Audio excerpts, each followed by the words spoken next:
What if one of the most painful emotions we experience is also one of the hardest to recognize? Not because it's hidden from everyone else, but because it's hidden from us. Many people tell you when they feel embarrassed. They can tell you when they feel guilty. But shame is different. Shame often disguises itself as perfectionism, as maybe self-criticism, people-pleasing, overworking, as constantly feeling like you need to prove your worth. And the problem is that you can't heal what you don't recognize. So today, we're beginning a new series on shame. We'll explore what shame actually is, how it's different from guilt and embarrassment, how it develops, and why so many people spend years trying to fix themselves when the real issue isn't that they're broken.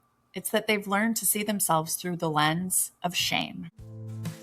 Every lesson is a lyric in the universal song. Oh, the lessons of the journey, I'll weave them in my song. Today, we're talking about what may be one of the most misunderstood emotional experiences that people carry, shame.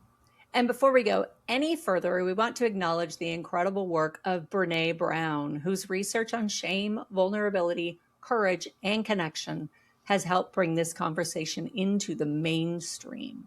Her work has shaped much of how we understand shame today.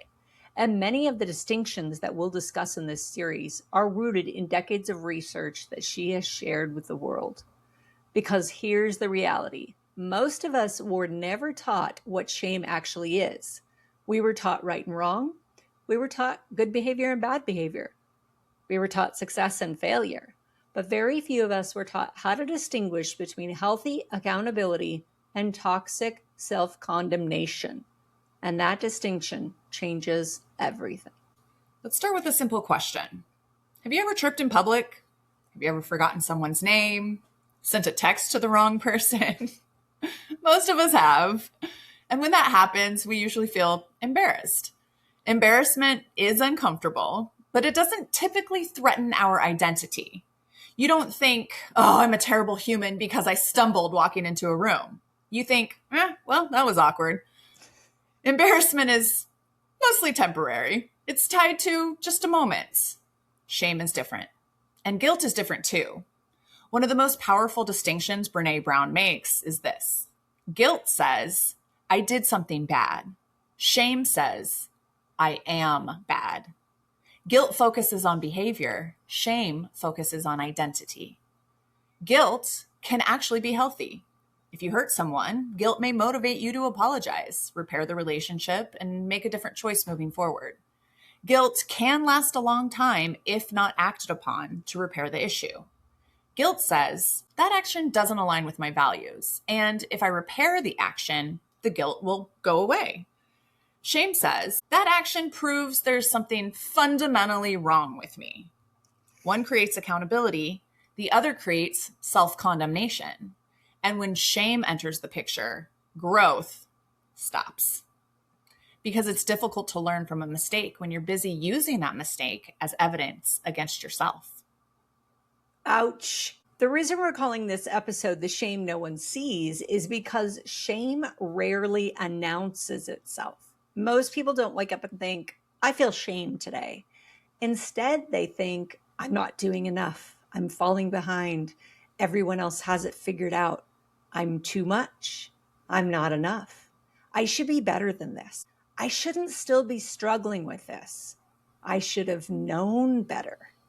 I should have fixed this by now. Oh, you're shitting all over yourself, Nicole. Big time. And those thoughts may sound like motivation, but many times they are actually shame in disguise, because underneath those thoughts is a deeper belief. If I were truly worthy, I wouldn't be struggling. And that's where shame becomes dangerous, because it doesn't just criticize behavior. It questions worthiness. Wasn't expecting the emotions to come up for me right about now. Wow. I've often said I was born with shame. I was like, oh, it's part of the Davis guilt. But really, that was me confusing guilt and shame. Whew, this one's getting me, Nicole. This is not easy to talk about, That's why we're talking about it. Because as our listeners know, we don't shy away from the difficult conversations. Even if it makes Jen unexpectedly become emotional. We expect emotions around here. All right, listen. No one is born believing they're defective. Shame is learned. Ugh. Sometimes it's learned through obvious experiences. Maybe being mocked, rejected, bullied, being constantly criticized. Growing up in environments where mistakes were punished rather than explored. But shame can also develop in more subtle ways. A child who receives love only when they perform well may begin believing their worth depends on achievement. A child who is told they're too sensitive may learn that their emotions are unacceptable. A child who is repeatedly compared to others may begin believing who they are isn't enough. And over time, these experiences can shape attachment patterns and self-perception. The child learns to ask, "What's wrong with me?" instead of "What happened to me?" And that question often follows people into adulthood. I'm 44 years old. I'm still working on this. And my parents didn't even do it on purpose. It's so accidental almost. Yeah. And we don't know these things and we're not aware of these things, but now we are. When you know better, you do better. Yeah. I do believe that. We also have to do better with ourselves. How many times are we identifying ourselves with shame and saying, I'm not good enough? All these self-talk things. Yeah. This is a tough conversation. Now, this is actually where many people get stuck. Somewhere along the way, we develop a belief that being hard on ourselves will make us better. We think self-compassion will make us lazy. We think self-criticism will keep us accountable. We think shame is necessary for growth. But research tells a different story. People rarely create lasting change because they hate themselves enough. They create lasting change because they become aware enough, compassionate enough, curious enough, safe enough to tell themselves the truth. Self-punishment might create short-term compliance, but self-compassion creates sustainable growth. Because when you stop spending all your energy defending yourself from your own judgment, you finally have energy available for learning. Holy moly, that right there. How many times in my life have I heard somebody say, Jen, just be nicer to yourself. Jen, give yourself a little grace. Jen, it's okay. And I'm sitting here going, who knows how to do this? If I could, I would. Do you think I like feeling this way? My whole life. Jen, give yourself some grace. Oh, shut up. I seriously would go away saying that. I couldn't because I didn't even know how. We are going to dive more into that next week, looking at it as energy, like defending our own judgment of ourselves. We're spending energy on it. Now you're like, oh, wait, it's an energy exchange. Yeah. Where's the energy going? That for me puts it in a different perspective.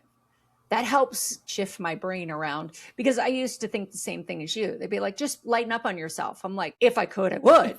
I don't know how, but it's like, oh, wait, all that energy I'm expending on beating myself up. And we've talked about, we're both beat ourselves up recoveries. Mm-hmm. We're in an AA meeting with the beat yourself up people. We should run that. Yeah. I'm a recovering beat myself up person. I'm not going to do that anymore, but that's an energy that I'm putting out. And I don't want to put that energy there because I need my energy for the other good things. Yeah.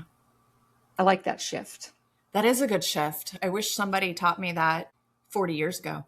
Better now than 40 years later. You're right. Now I know better. Now I can do better.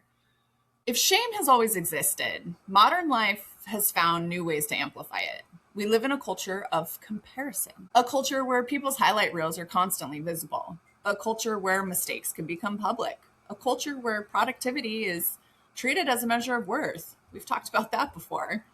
It's easy to begin believing that everyone else is succeeding while you're struggling, that everyone else is confident while you're doubting yourself.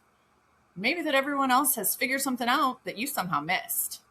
But often what you're comparing yourself to isn't reality. It's a carefully edited presentation of reality.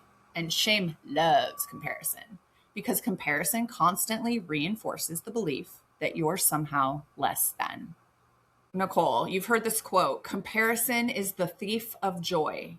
Yes. And I think this is exactly it. And not only the thief of joy, but the creation of shame. There you go. Oh, We are adding to that quote. That is so good. It brings awareness. Yeah, that is hard because all of the things you just said, I've felt every one of them. What does everybody else know that I don't? Yeah. How is it that I'm 44 years old and I feel like a 9-year-old who has to pay bills? How is it that I'm 55 and everybody else knows what conditioner to use, but I don't? How do I not know the right styling product? So I think it's in everything. Let's think about this. What if your mistakes aren't evidence that you're broken? What if they're evidence that you're human? Unacceptable. No. What if the thing you've been using as proof that you're unworthy is actually proof that you're learning? Growth requires mistakes. Learning requires mistakes. Relationships require mistakes. Being human requires mistakes. And the goal isn't perfection. The goal is awareness, because awareness allows us to separate what we did from who we are. And that distinction changes everything. No, I feel like we should add a little tagline to the name of our podcast. It's Lessons of the Journey to Awareness, because every single day you and I are like, you guys, awareness. It's just all about awareness. And you're right. That distinction does change everything. Oh my gosh. Amazing. When I learned this, I went straight to my kids because I know that this was ingrained into me subconsciously my entire life. When I learned that it was okay to fail because that was just part of being human, and that really, in fact, failure is necessary to get you to where you're going, I went, oh, failure is something to celebrate. And I read something, this particular guy, couldn't tell you who it is, I apologize. He would sit at dinner every night with his kids, and instead of, hey, how was your day? It would be like, what did you fail at today? Because then we can celebrate that, because you are then one step closer to learning a thing that you didn't know before through the act of doing. And that is really the only way you will find out. I was too afraid my entire life to do that, because I thought that I was a failure of a human if I failed, which sounds like an oxymoron at this point, now that I know better. So it's so important to me that I'm teaching my kids, you have to fail. You have to. Literally, most of your life will be failure until you get to the thing. And the only way you'll know what you want to do is by failing at some things. The only way you'll know who you want to help, how you want to help, is by failing at things. And I just wish that this was made okay for me 40 years ago. And my hope in this episode is that whoever is listening can take this and go, maybe I can give myself a little bit of grace, because maybe we know what that means now. I love that. What did you fail at today? I could use that. I am 55 and I could use that. I could still use that. I need to start asking myself that every single day, because if you're not failing, you're not trying, and you're not stretching, and you're not growing. Yeah. And if I say my tenets are to grow and learn and expand, then I have to fail as well. Yes. And that's an actual mindset shift. We have to do this on purpose. I am going to celebrate the fails. I'm not going to judge myself. I'm not going to get down on myself. I'm going to celebrate it, because once that has passed, I'm a step in the next direction. We give so much to these failures, and it turns into this shame that we've been carrying. We carry this in our bodies. Our physical bodies hold on to these things that we've done in our minds. It grows with us.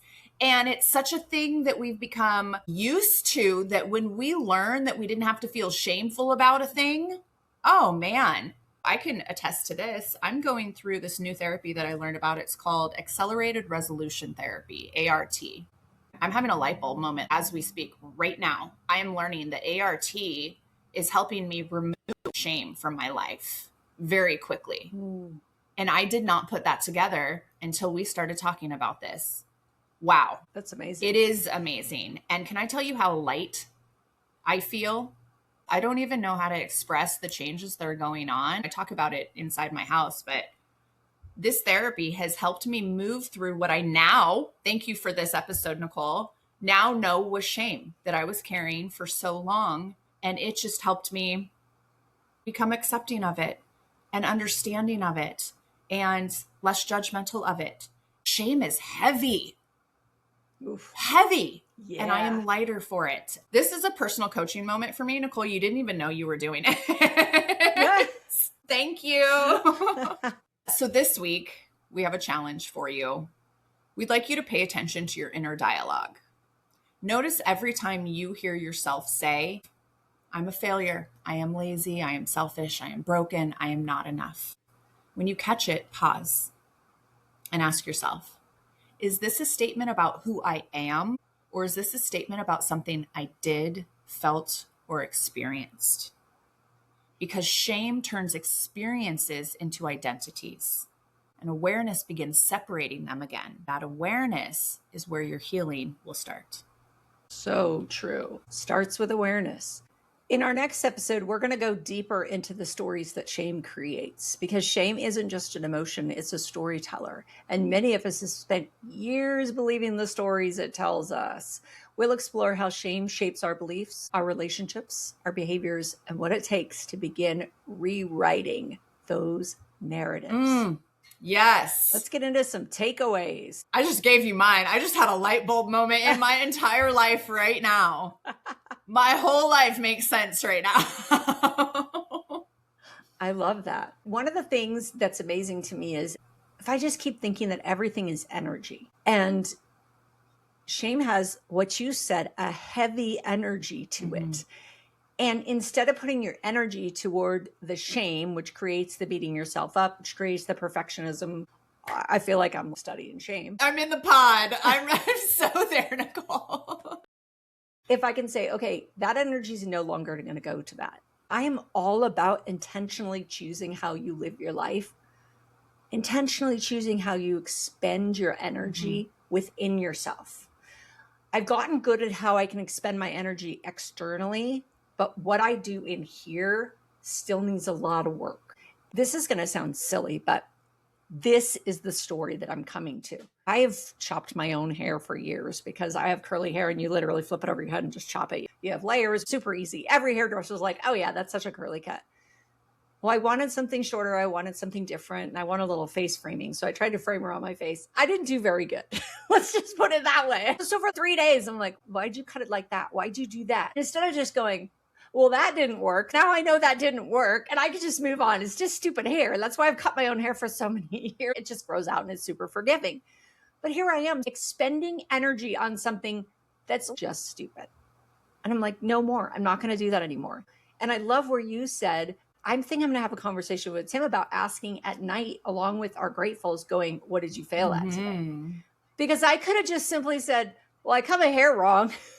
And now I can move on. Admitting it out loud, you go, okay, well, that was human. I'm good. Let's go on.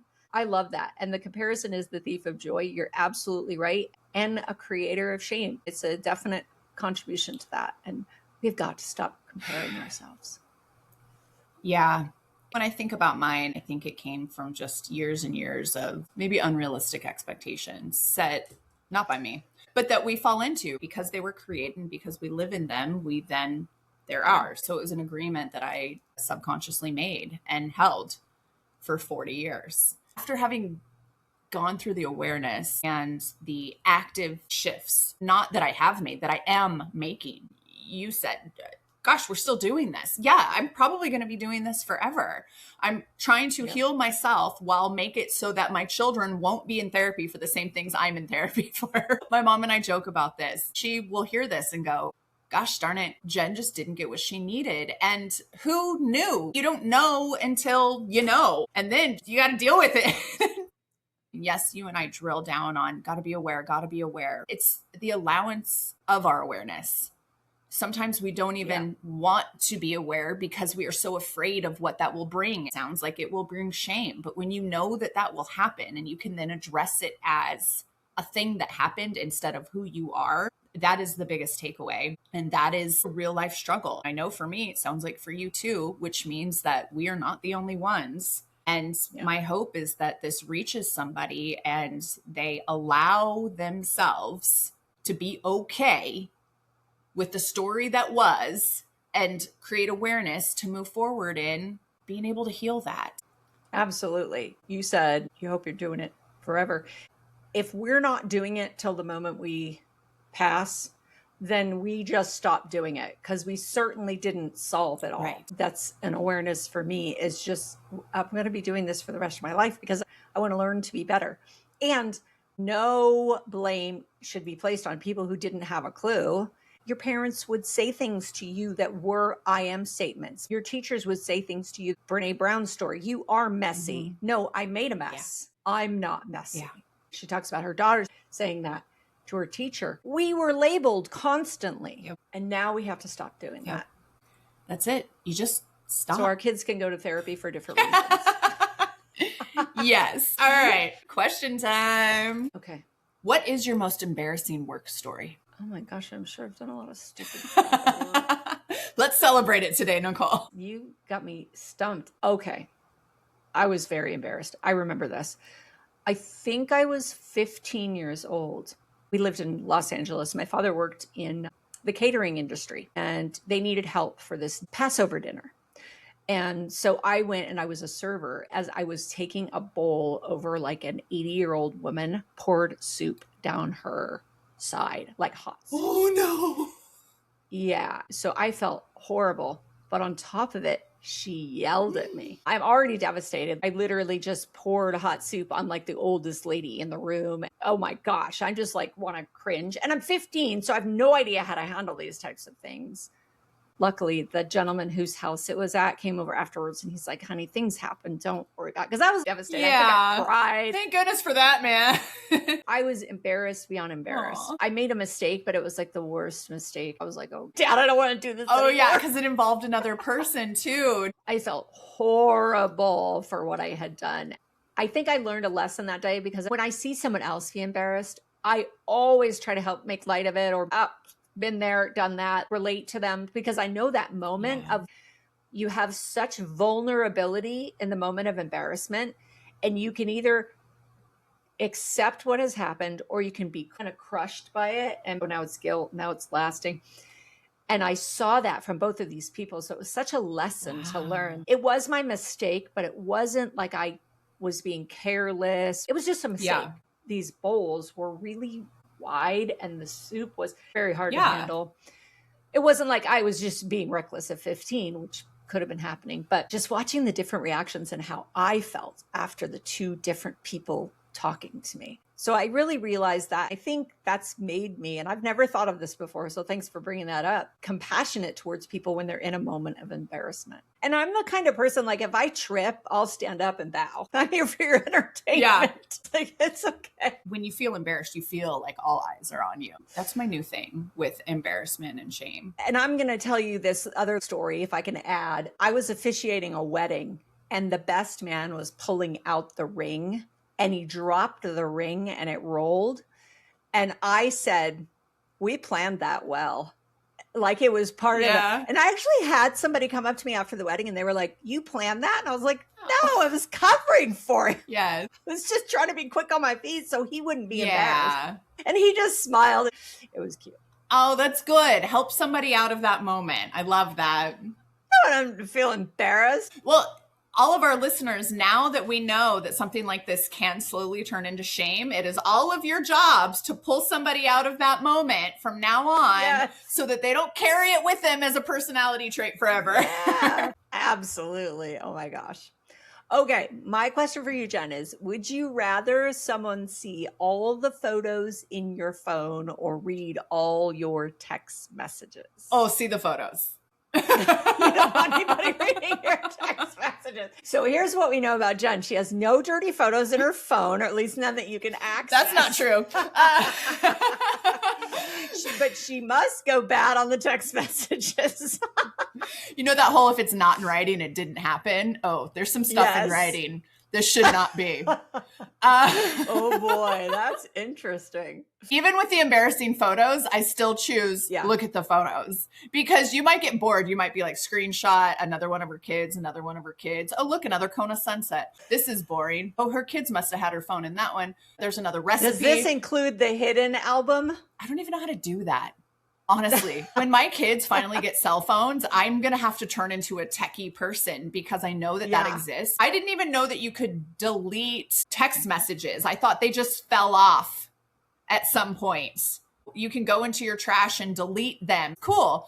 Yeah, I don't know if they're gone for good, though. I don't know. Can you ever really delete anything in today's day and age completely? True. Yeah, stay out of my phone and my messages. No can. But go look at all the photos, whatever. And I could get embarrassed, but I'm not going to feel shame because now I know. There you go. I love it. Perfect answer. Yes. All right, you guys. If today's conversation resonated with you, we hope you'll carry one thing with you this week. You are not your worst moment.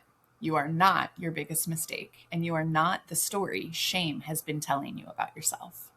Awareness is the first step toward healing, and simply recognizing shame when it shows up is already a powerful act of change.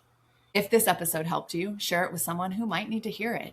And if you're enjoying Lessons of the Journey, please be sure to follow the podcast, leave a review, and join us next time as we continue this series with The Stories Shame Creates, where we'll explore how shame shapes the beliefs we carry about ourselves and the world around us.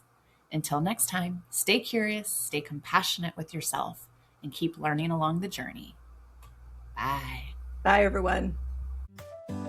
Write your lines with passion, let your spirit freely roam.